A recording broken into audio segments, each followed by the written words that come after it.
పేరును దెబ్బతీసేందుకు ఎవరు యత్నించినా సహించేది లేదని మంత్రులు పొన్నం ప్రభాకర్, శ్రీధర్ బాబు స్పష్టం చేశారు. పరిపాలన కాంగ్రెస్ వెన్నతో పెట్టిన విద్య అన్న మంత్రులు శాంతి భద్రతలకి విఘాతం కలిగించాలని చూస్తే ఎవరిని ఉపేక్షించబోమని హెచ్చరించారు. పెద్దపల్లి జిల్లా మంతని లోని గణపతి నవరాత్రి ఉత్సవాల్లో పాల్గొన్నారు. ఎక్స్ లో మాజీ మంత్రి కేటీఆర్ వ్యాఖ్యలు చూస్తే ఎవరు తెలివితేటలు చూపిస్తున్నారో కనబడుతుందని ఎద్దేవా చేశారు.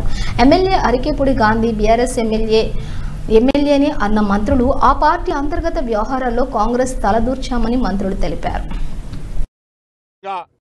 మాట్లాడితే పొరపాటు కానీ శాంతి భద్రతలు ఉండొద్దు, రాష్ట్రం అల్లకల్లోలం కావాలి, ఘర్షణలకు నిలయం కావాలని కోరుకుంటున్నట్టు అనిపిస్తుంది. వాళ్ళు మారు మాట్లాడుతుంటే హైదరాబాద్ బ్రాండ్ ఇమేజ్ కు దెబ్బ కలిగే విధంగా కొంత కుట్ర జరిగేటువంటి విధంగా వ్యాఖ్యలు కనిపిస్తా ఉన్నాయి. శాంతి భద్రతలకు సంబంధించి ఉక్కు పాదం వేసి కఠినంగా వ్యవహరించాలనే ఆదేశాలు కూడా ఇచ్చాం. మీరు ఒకవేళ నిజంగానే రాజకీయ పరమైన విమర్శలు చేసుకుని కొట్లాడుకోదలుచుకుంటే వినాయక నిమజ్జనం తర్వాత చేసుకోండి, కొంతసేపు విరామేమని కోరుతూ ఇంక్లూడింగ్ కేటీఆర్ తో సహా అందరికి తెలియజేస్తా ఉన్నాం. దయచేసి నిశ్చింతగా ఉండండి. ఈ రాష్ట్రానికి ఉన్న బ్రాండ్ ఇమేజ్ అంతర్జాతీయ స్థాయిలో ఒక ప్రోగ్రెసివ్ స్టేట్ గా, ఒక ఇండస్ట్రియల్ స్టేట్ గా, ఇన్వెస్ట్మెంట్ ఫ్రెండ్లీ స్టేట్ గా ముందుకు తీసుకెళ్లాలని మా ప్రయత్నంలో అందరూ పాల్పంచుకుంటే మంచిగుంటుంది. కానీ ఈ బ్రాండ్ ఇమేజ్ ను దెబ్బతీసే ప్రయత్నం కొన్ని ప్రతిపక్షాలు ప్రత్యేకంగా చేస్తా ఉన్న సందర్భాలు కనబడతా ఉన్న తరుణంలో హైదరాబాద్ బ్రాండ్ ఇమేజ్ ని కాపాడతాం. తప్పకుండా దానికి ఉన్న బ్రాండ్ ఇమేజ్ ని 10 ఇంతల పెంచే ప్రయత్నం